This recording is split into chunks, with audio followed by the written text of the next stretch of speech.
আসসালামু আলাইকুম। Students care YouTube channel থেকে তোমাদের সবাইকে স্বাগতম। আর যারা ফেসবুক পেজ থেকে দেখতেছো তাদের জন্য রইল অসংখ্য শুভেচ্ছা এবং অভিনন্দন। এই ভিডিওতে আমি তোমাদেরকে অষ্টম শ্রেণীর বিজ্ঞান অনুশীলন বই থেকে ষষ্ঠ অধ্যায় জীবজগতের বংশ লতিকা এই অধ্যায়টি থেকে প্রথম ও দ্বিতীয় সেশনে যে প্রশ্নগুলো করা হয়েছে তা তোমরা কিভাবে সমাধান করবে তা দেখিয়ে দেব। এই অধ্যায়ের শুরুতেই বলা হয়েছে আমাদের চারপাশে এই যে অজস্র জীব বাস করে, এসব জীব নিয়েই আমাদের জীবজগৎ। পৃথিবীব্যাপী বিশাল এক পরিবার। এই জীবেরা নিজেরা কিভাবে সম্পর্কযুক্ত, এদের মধ্যে মিল অমিল কেমন, এই বৃহৎ পরিবারে মানুষের অবস্থানই বা কোথায়, এসব প্রশ্নের উত্তর খুঁজতেই এই শিখন অভিজ্ঞতা। চলো তৈরি করা যাক জীবজগতের বংশ লতিকা।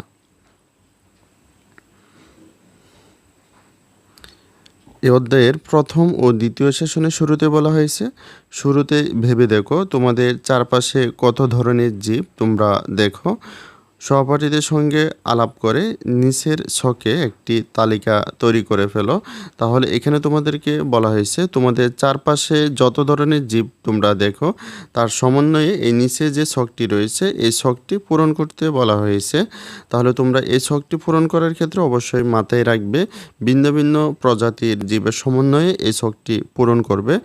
এই ছকটি পূরণ করার ক্ষেত্রে কখনোই একই ধরনের প্রজাতির সমন্বয়ে ছকটি পূরণ করা যাবে না, কারণ এই ছকের ভিত্তিতে তোমাদের পরবর্তী শিখন অভিজ্ঞতাগুলো তৈরি করা হয়েছে। তাহলে আমি তোমাদেরকে একটি নমুনা উত্তরের মাধ্যমে দেখিয়ে দিচ্ছি তোমরা কিভাবে এই ছকটি পূরণ করবে।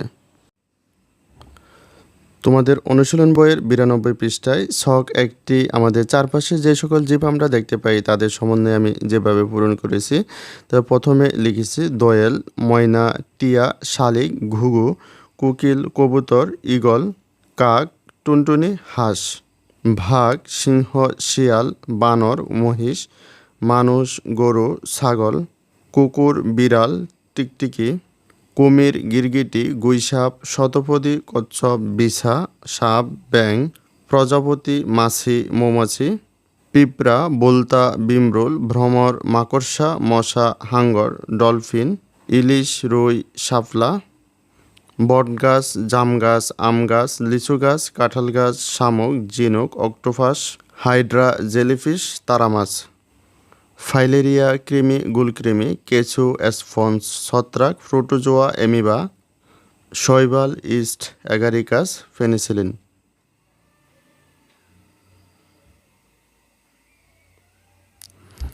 তারপর তোমাদেরকে বলা হয়েছে উপরের ছকটা একটু ভালো করে লক্ষ্য করে দেখো, চেনা জীবগুলোর বৈশিষ্ট্যগুলো একটু মনে মনে চিন্তা করে দেখো। একই ধরনের বৈশিষ্ট্য কোন কোন জীবের মধ্যে দেখা যায়, এ বৈশিষ্ট্যের মধ্যে অনেক কিছু বিবেচনায় নিতে পারো, যেমন নিজের খাবার তৈরি করতে পারে কিনা। উদাহরণ বেশিরভাগ পরিচিত গাছ, খাবার গ্রহণের ও পরিপাকের ধরন, আকার আকৃতি, হাঁটতে সাঁতরাতে উঠতে পারে কিনা, গায়ে লোম আছে কিনা ইত্যাদি। নিজেরা আলোচনা করে বৈশিষ্ট্যগুলো চিহ্নিত করার চেষ্টা করো। এবার ছক একের তালিকার কোন কোন জীবের মধ্যে এই বৈশিষ্ট্যগুলো উপস্থিত তা শনাক্ত করে নিচের ছকে টুকে রাখো। তাহলে এখানে তোমাদেরকে বলা হয়েছে তোমরা ছক একে যে সকল জীবের তালিকা তৈরি করেছো এদের মধ্যে যে সকল জীবের মধ্যে একই ধরনের বৈশিষ্ট্য রয়েছে তাদেরকে একই তালিকাভুক্ত করা হয়েছে।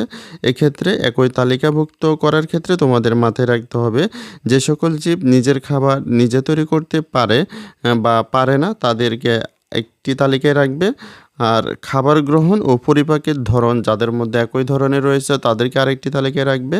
তারপর আকার আকৃতি, হাঁটতে পারে কিনা, সাঁতরাতে পারে কিনা বা উঠতে পারে কিনা, গায়ে লোম আছে কিনা, এই সকল বৈশিষ্ট্যের ভিত্তিতে তোমরা এই জীবগুলোকে আলাদা আলাদা শ্রেণীতে রাখবে। আমি তোমাদেরকে একটি নমুনা উত্তরের মাধ্যমে দেখিয়ে দিচ্ছি তোমরা কিভাবে এই ছক দুইটি পূরণ করবে।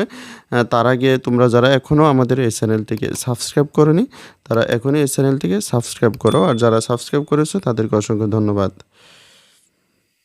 তোমাদের অনুশীলন বইয়ের ৯৩ পৃষ্ঠায় ছক ২টি তোমরা কিভাবে পূরণ করবে তা একটি নমুনা উত্তরের মাধ্যমে আমি তোমাদেরকে দেখিয়ে দিচ্ছি।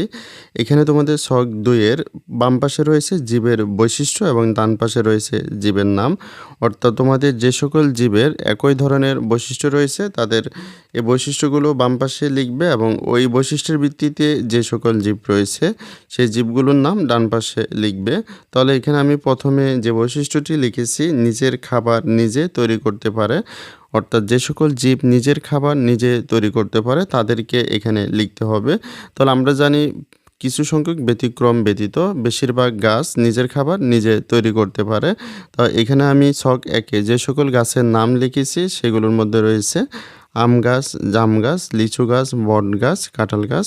তারপর আমাদের ২ নম্বর বৈশিষ্ট্য হচ্ছে খাবার গ্রহণ ও পরিপাকের ধরন। তাহলে খাবার গ্রহণ ও পরিপাকের ধরনের ভিত্তিতে আমি ২ ভাগে ভাগ করেছি, তৃণভোজী, মাংসাশী। তাহলে আমি ছক ১-এ যে সকল জীবের নাম লিখেছি তাদের মধ্যে যারা তৃণভোজী অর্থাৎ গাছপালা খেয়ে বেঁচে থাকে তাদের মধ্যে রয়েছে গরু, ছাগল, মহিষ। আর যে সকল জীব ছিল মাংসাশী তারা হচ্ছে বাঘ, সিংহ, শিয়াল। তারপরে আমি লিখেছি আকার আকৃতি। ছক ১-এ আমি যে সকল জীবের নাম লিখেছি তাদের মধ্যে বড় আকারের কিছু জীবের নাম হচ্ছে মানুষ, গরু, ছাগল, মহিষ, কুকুর এবং ছোট আকারের কিছু জীব হচ্ছে পিঁপড়া, মশা, মাছি, মাকড়সা।